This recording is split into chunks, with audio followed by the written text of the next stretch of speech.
Salutare, este primul video de pe canalul Iulie Agro. Și aici o să vă arătăm un tractor, adică o să vă arăt că tati nu vrea să participe la video ăsta. Așa, avem aici frumos.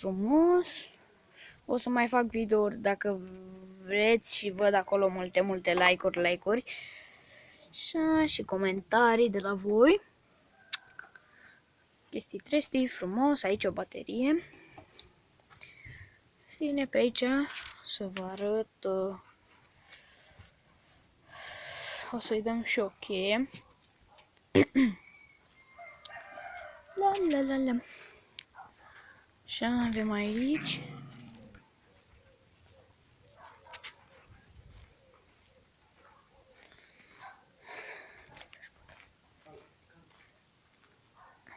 Așa.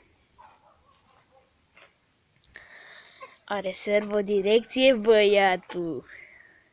Așa, chestii frumos. Pac. Așa, să vi le arăt și din față cum arată. Cam așa.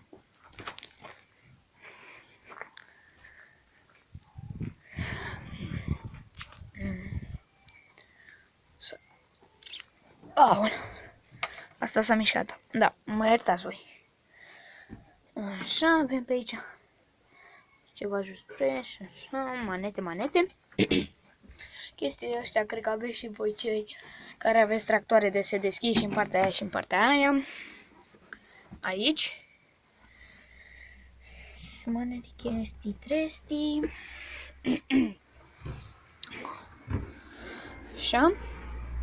Claxon frumos, de aici. Altă treabă. Da, cred că am uitat să vă spun. Este după o recondiționare, deci nu e nou din fabrică. Și hai să-i dăm și o cheie. Opa, stați, gata, am uitat. Și de aici se pornește băiatul cum e la mașină.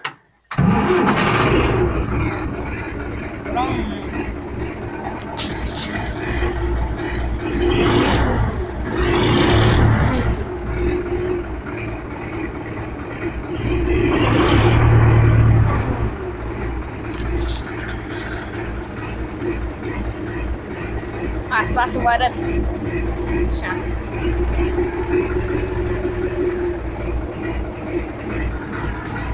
Și acolo.